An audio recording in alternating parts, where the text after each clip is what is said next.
ne adesiano ase eno adesiano e de maye ehunu se emfa woni sede etebia no esitie bia emfa woni sede amane esitie bia no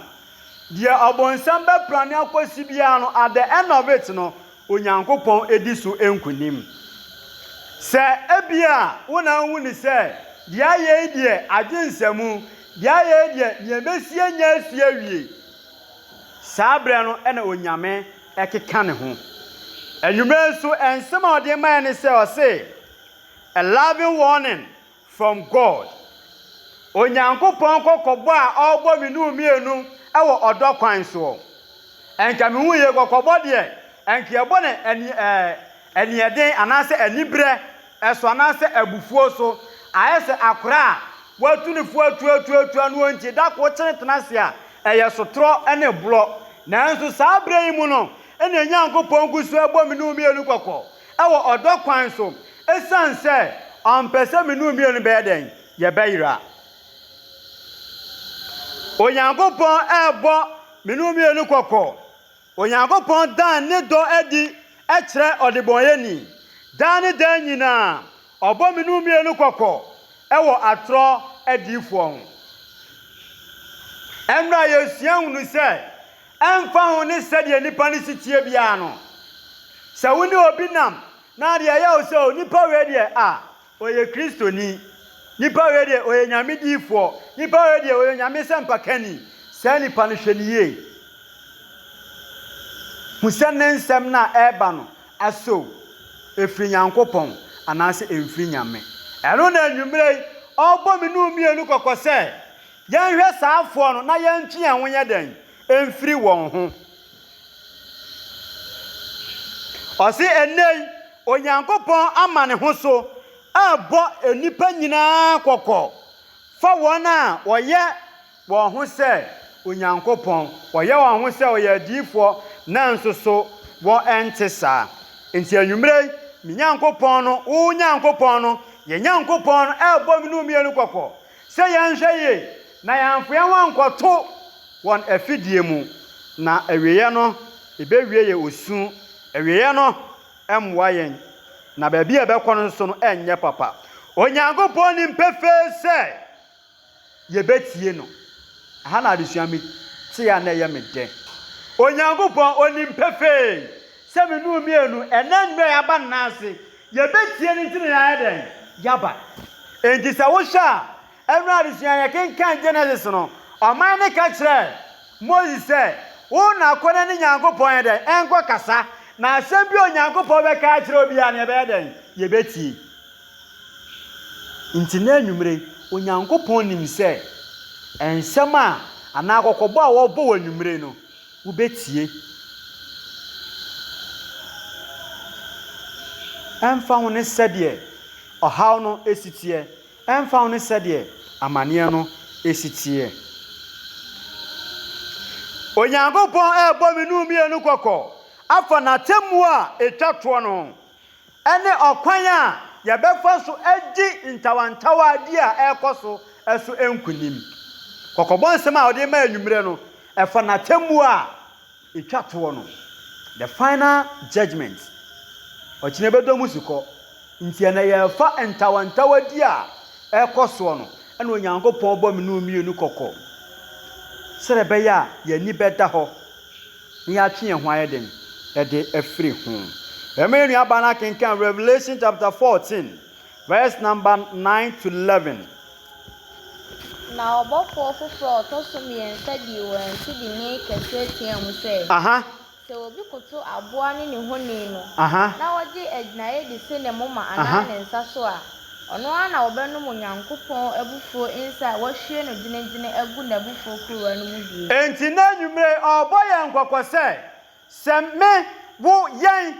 se ebeti ase ni age abo na gina ye e de asi ye nsa so enkomsemu okire ensa eye adwuma tina na ye bom paye ma ye adwuma efuoi esanse ye ni ya ye nyina che egina hyede ya age de asi ho enne kwen fa so die gye nyina ye bone kwan so kwen fa so ye adwuma nyina ye bone kwan so se ya wo se ebere bi beba ne be salai e wa mpatia na kwaje menye a ma me odaada ho ye namu ne ye basa e ye honhoma de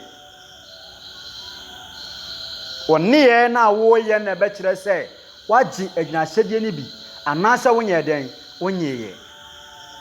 endi se na anwumre me wo ye beji atum se ye be koto ohoni na ene ne ye gi agyinahye de no ye gi mark na kire se afa de ye nya onyankopon mabiem niemo ye osefo ne mma oka se omoma o kire wadwen adwena da wutirimu no ene akomamu aten ade ehu pa wo kristosum eya akomamu aten oto no obu nkofo aten obegyeje nkofo saa na nso so no no de onka no watiu obeka no wachi poto onkotena ese baabi awudin aduru no wo ye ho hwe a enyeye ese wo gina wo mene ne saa wo saa nipa no wagye gina hyede na si wo mama so mama ya nhwe ya akwan bi ye ye niema na ye na ekire se ye som anasa ye koto ohoni no se da adesua no defo no de mayen se worship the creator menu mienu ye mbofo no kwa na ese ye koto no obi biara ne won ma ese ye koto no biem ka ye mbofo no na nso anei me wo yen ni ya ye nyina kire se ye koto osefo no na sa wo ye sad na e no obo okoko anwumre se wo na obenum onyankopon abufuo nsa o hwe ne ginegine abufuo nsa be ya ma me to asomai na wa ye no ayaya de oja ne sofu mu entini se wa ena kokogbo aya bowi se wa ntie na wo pra waso na wo tena mu saa mo munya akonya ko UCC no e wo fin bi wo ho mi mfita let's ani ba na wo tira de mi mfita ai za asmo ka ro ye de ontie se na nwumre wo so pra waso se de ye kan onfa nya hwe a ebre bi beba obefa oyaw mu ebre bi beba obefa amanie mu ebre bi beba eniema wo befa mu no nyame ma ano oden ma yentie nyankopɔ kokɔbɔ nsɛm a wɔde ma ya nwumre na yɛntwe ho emfiri bɔne ho abɔfo konkon ne adwama no anim na wɔn ayaya de awusie bɛforo soro daadaa na wɔn medase enti anwumre ɔpaw ne wɔ wɔn nsɛm sɛ wobɛpaw sɛ wobɛtie nyame ne anaasɛ wobɛpaw sɛ wontie nyame ne no ɛwɔ waawo hɔ enti na ochima disia no wohwe mu pa wiki makasa se ene yensaba school a yesua ne wiki no ekɔ yenya yetimi hwe ene die ni mu no na wɔka asemi wa na yetimi hwe mu ene na me posi hwe mu ne Mr. Say hwe mu ne ubodi ba o seke hwe mu ne wɔse ɔsom ɛho de asɛm osom suma ya sum ni nei no ehho asem te sen wo kɔ ase wo pa na ye ne ebekɔ fie kɔ nkan no wo kan wo se ahanso so emfifi gina bia ya dai eni hɔ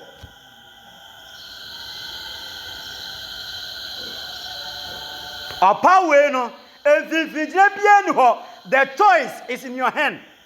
so be pause obetie nyame ne ananso be pause obetie bonsam ne no ewo ho beta nwumren ye nyankopon ne bom no mielu kwakose se ebeti onu nyankopon ne a ebesi enye na emom no se ye ntie ne ne akotie osefo no ne akoto aboa no ere ne honi na ye bekom no eye pii nti ebeye ama wo ebeye ama me se ye betie onyame ne dan se ye betie onipa Matthew asempa no etira ye nson imu eye dunum di kosi aduonu eri asem na waka cha anwumre yi monsa mu huye adi kwatofo enti na anwumre obo en kwakose ye nhwe huye ewo atradifo ho enra na meka senka ye ba ye na me obi yare na ma bompa ya ma na nipa na tu ahwe no one na yale na krabasa enkia nkoduru fie nka sa information duro himman ya mpatia nyina enkene kade se azompa efo sa akọ konya ka ho kia nkodan yi eni eno ne ye pew eno obo ye nkokọ se ye nhwe ye wo ho na wonam nyanse ngoma mu ba mo nchen enu na ehu no wona oba no oba se Kristo ni pepepe ensema wa kanyina Bible say Kristo ni bia so te Bible say a na ni age because onu se Nyankopon na ekasa omma emekan se ko an say ye na nanom say oba Bible say ye na ehwe television ye na etie radio nyina wona ekasa wosu nyina ye wona okotu twirosem obi bie no ma wo ba obe preach from the start to the end on ka Bible mu asem obeka na asobisa ho se ensem na oka no efiri nyame ananse emfiri nyame eno obom no mienu kokko ewo ho ene anwumre na wo mu die impataku adufude pefo enti wona waba no ene obi kwa ho chiem kakra bia no wabo no ho sofo no wabo no ho diifo ayi me dan honom ya ti school bi wo honom sa Kumasi Institute of Theology and then technology 2 rooms ewo esi ase kamia kwesa ase ehwo asa be ye prayer center enche wanimra ho so na dan asore esi a total grace for so asase na me fro so na omoso bompa ye awia na wo hopa esi enso na adoso na aso ni nyina ne firi nyame aso ni nyina na ne nkyerɛkyerɛ de bɛkɔ enkwagye mu ɛno ne asɛm a ɛsɛ obisa ho ɛna anwumre yɛnka asɛ kɔkɔnda mu obi asɔre sɛ wɔte prayer camp na nyɛ anaasɛ sɛ nemu bisa ho sɛ saa aso efiri nyame na enkyerɛkyerɛ kɔ so saa asɔre ni mu no efiri nyame ana ɛno ne asɛm a adesua pɛsɛ me no mienu ɛte aseɛ ɛna anwumre na yɛtwe ho firi de anya no ho na yɛde yɛ ho bata de ɛyɛ no ho to asoma me won aba na mo de behu won enti won aba na yɛde behu won wɔtete bobe wɔ nkasɛ so anaasɛ festival ma me nkyerɛ hɔ ne mu on sɛ ade a ehu paa ne sɛ wadua nka na apɛ sɛ ɔfɔ so ate mango anka ne so ɔbɛ sɛ ɔkyerɛ sɛ ade no ɛnte saa bɛtɛ ɔbɛ sɛ ɔyaa na ɛyɛ saa opa meka no kra kyerɛ wo ne mo a motaa tie radio no ɛyɛ na ma me Rebecca ta aka bi ɔse ɔmo ye program radio so ɛyɛ na ɔpɛ sɛ ɔfrɛ bo ɔbɛ saa ɛyɛ dɛn yɛmfa no ɔmo a mbɛfrɛ ya store obi a number nti wo deɛ no yɛ store yɛ akyerɛ sɛ wo nka ho wo yɛ awɛ wo ba mu sɛ nie yɛmfa wo da nti saa program na yɛ di adanse no sɔfo mpa yɛ abɔ me di nsuo si so TV no so me no me yare nyina etukɔ na wote TV no ho na te radio no ho na online ka wom na sɛ ɛyɛ wo sɛ ne ma me so me mfa number no obɛfa bɛfrɛ sɔfo hello aso me yɛ adwuma enso wo hwɛ ni TV so sɛ esi ayo ɔso ɔyɛ dɛ ɔyɛ adwuma ɛne ɛblama so ɔyɛ na wokɔ obehu sɔfo a yɛsɛ no so utua sika kakra sɔfo na mekɔpe wahum na waboa no me nyame akwa nkyerɛ ni metimi anante nyame animu no gye sɛ me sɛ atua bibi consultation fee me da akwa mfa safo ni saa na tie na sɔfofo mo de anu nyina nyɛ omu nyina na efiri awurade o sɔfo bɛte wo ho asɛm sɛ nka ɔbɛfrɛ wo na nka watufo anaasɛ wayi watan no obekwa akose wawia wo betie na be nse sofo ne kae no na ye too late enne nyame batia sorry them sofo ni mbone a wo ye pa na enso so ni yayi ani because on ye bo afode obetimi abo ne kese afia so ye be yi akandifu yi saa na ye be kono asafo nketu amu se de wo hu hwe ibi kwa de timi kotua sika e ma nominating fo no Yamomu post. Aha de nketu am ya na akoya adamfo abusua ana mne na hwibom no de ama no umaye ni na ho mmewu se ba bia wiase na du no enche na ne obeba na eden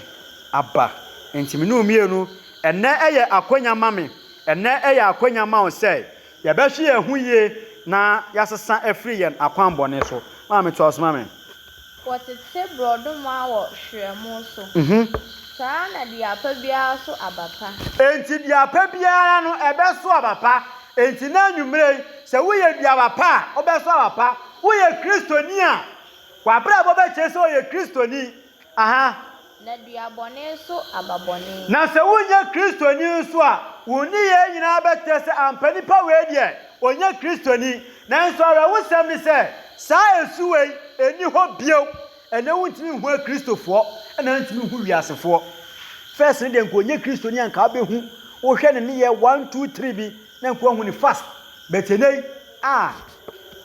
obetimi no watena dem ha ne ye nyina beche so ye kristoni nso free dan we mu kwa do akwa ne eye bebrebe sempakani a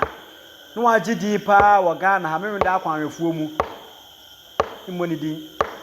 ebra owu ye ne ewura ne dem na ye hwe CDC satam CDC ai cassette ina na aba pornographers nko a na ohwede da oso wo nware ya kan wo nware se ebra wo bono no so e dem so original se o kyerɛkyerɛ wutimu sampa nyame honhom ye adwuma na enso so bra wo bono akire no enie cha am ta aka se ko fubu no munyi wa so do mo so mo nwale a ya nyi kire om ya mfo so mo nware because eno sar bibi taachiri nti samisi e be fo so no aware bibi taachiri to asma mini aba duapa ntumi nso ababone enti no enka duaba pa biara no enka entimi nso ababone da enka kristofo mu no enka entimi nya ne bone enka nsoli abuabui enka yese enka ne ma ekoso nyina ye ne ma opanko a na enso so enya saa na ye den etie ensoli doso no na bone so ye den doso ntebi am tabisa se yefo na ye bone no eye me eye wo yen a ye twasi onyame animi ye na da bia no ye koso edi saa bone no na dia bone nso ntumi nso abapa dia biara enso abapa no wotwa na wode gujamu enti won aba na mode behu won amen enti esi anyame boy nkokọ se menu mienu enu akasa kire se empem bebre no se dia situation sitie bia no obenkurimdifo amaye so obenkurimdifo amaye ndia ene yenso so esi emaye ni daho eni daho no ebi ne dia temperance for no musi eni daho e ma setena pa ba we de nyame mu ani daho no de ebe ma yehunu osefo na kwan na me atwe ehu afiro eye niema mienu pe ene betia mawo me ye ni adaho eno so na ndewim da kwanfo ye mpe bible adesua ene mpaebo ade betia mu ani adaho pa e wo Kristo sumi mu de dika ye bible adesua ye toso eye mpaebo se wa men trosem na yo ibe kana bonti obetirechire mu no obefa ne saa na ade ye adwuma saa ye mum se wo ben trosem no na wutie na ade ye adwuma eboa ema yetimi epem ekọ yen enim o say since Sunday is a day of worship, submitting to it is at the same time an act of what? Worship. Yenina says here yenim pefe say Sunday ababeka yesom da ho Abraham no mienu gitum say enka ho emna meka kire say ade bia onyankopon aye bia no obonsam so on counterfeit a ono so faso e de twinyame ma yeden ekọ wo seyim nti enei wo me yentimi mmokwasi arafo na ten omo so ntimi mebu ya ten adentia wo kan obesa aka kire say bible no se yema ni nyina mumu nyini na twabre ni duru a nti ene wo te ha bra wo bo nyina ne se wo bebo bra Yesu pie ni ma ye to so mienu a wo be kobie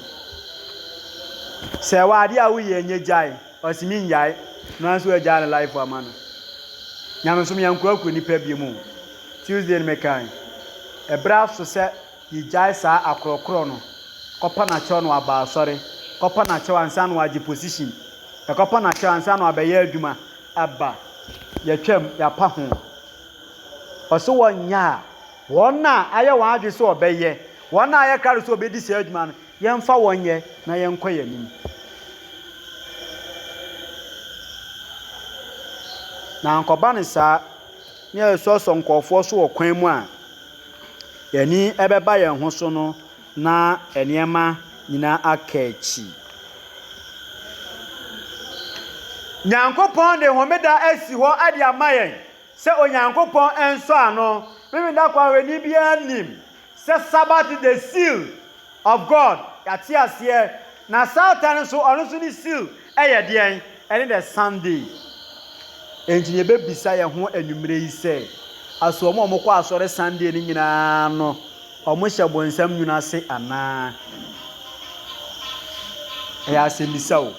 na aso yanzo so aye ba asore homeda ana Saturday yesu ye nyina na ese onyankopon nyuna se eya asema ese obisa ho anwumre se ne ba asore Saturday nyina na ese nyame nyuna se dia ene na nke nyina qualify ye kwa heaven so mo ko Sunday nyina na se bonsam nyuna se dia na sa temu nyame agu awie nikwasi aya chem ye omo mo gina benkum for now omo mo gina nifa for now enkramofo no omo no Sabbath na no mo de ye adwuma ndi gomo so gira yeso ya fa bi na so onuadofo a wotie me anwumre homeda ne ye onyankopon so ano ero na ekire se onyankopon ye obo ade na enso ye mu nipa na yetimu no se anye aniema se ampa onyankopon no obo ade a ese sa enso ano no entimi enya tumi ewo yen so Genesis ngoma na tire yedu enkron imu eye aduonu enan yentie sede onyankopon ewo ede emaye anwumre na erade to so se ni wo def surugu so bo ni gumura entie nyina ye di ho danse se nyame bo oman ne kokosa obo oman ne kokosa entie durubra bi nyankopon sa dia ye di oman omaso aye den dodo himam petiafo sesi ade yaso ya bubu nu yagum wo kan hwe kura enko ene sa na te ma me bofo bi nsane ebi omu hu abofo anim bia ebia na nka omu ya hokuo yi die komatie tina sometimes no situation bi sori wasafuni mu a ni a da prato bi a oni asori kura mu da prato na so no de abeye sermon bi won ma ye situation e koso wasafuni mu na ye so a enso no ni apobu o wa bontin dia nanim oduro ni a prato na so no de abeye sermon de abekasa che de abetu yanfo janso ye hoho ne de agya ibetie ne de beye adwuma na sa Sodom and Gomorrah ma amfa anya adwuma nti Onyankopon to Jeffrey soro e de be hye won e de na e ka kire me no mienu kokobo nyame e bo me no mienu anwumre se yanti a ebre bi beba sa atebia no e na me e na wo e na yen ye bekomu nti yenhwe ye yensa yen akwan emfiri sa eniema no ho da timi aboa yen ama ya pem e de akoyanim Revelation chapter 22 verse number 11 no yentie sede trosem no ewo ede emayen